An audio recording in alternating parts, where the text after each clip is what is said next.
Maître, quelles sont vos impressions par rapport à ce qui vient de se passer? Non, mais vous savez, je ne peux pas vous livrer mes impressions, sinon que je suis dans la plus grande tristesse et la plus grande désolation.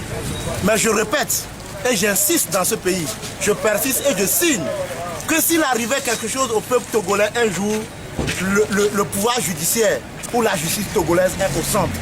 C'est regrettable pour des magistrats professionnels de se livrer à des actes de gangstérisme, à des actes, je dirais, de barbarie, pareil, où on dépose une requête, on dessaisit le juge, mais le juge trouve des raisons de continuer pour dire qu'il place quelqu'un qui n'était même pas en détention, qu'il le remet en détention. Mais c'est grave. Vraiment, je dis que si le dernier rempart, qui est la justice, à laquelle tout citoyen doit s'adresser lorsqu'il a tout problème, est devenu ainsi et doit être au bottes de l'exécutif, nous pensons que notre nation est en péril. Le Togo est en péril, je vous dis, très en péril. Parce que ce que vient de se passer tout à l'heure me dit que je n'ai pas de sécurité juridique. Partout où je suis, on peut me prendre comme bon me semble. Il suffit qu'on donne l'ordre pour qu'on dise que cet homme, il mérite d'être allé en prison et c'est fini.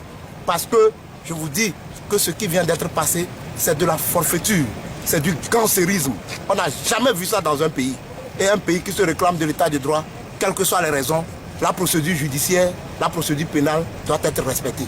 J'avoue que je manque de mots, mais je vous dis que ce qui vient de se passer tout à l'heure, c'est du gangstérisme, c'est de la forfaiture. Je n'ai pas de mots pour le qualifier. Et maintenant, que comptez-vous faire? Qu'est-ce que nous allons faire?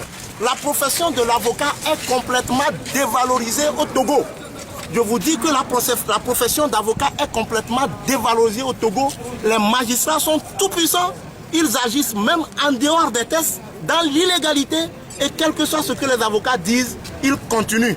Le chien aboie, la caravane passe. Nous sommes à l'état de nature, à la jungle. Il n'y a pas de règles au Togo. Ce que je viens de voir, il n'y a vraiment pas de règles. Nous sommes purement à l'état de nature où le loup, le lion triomphe impunément de la gazelle. Nous sommes à l'état de nature.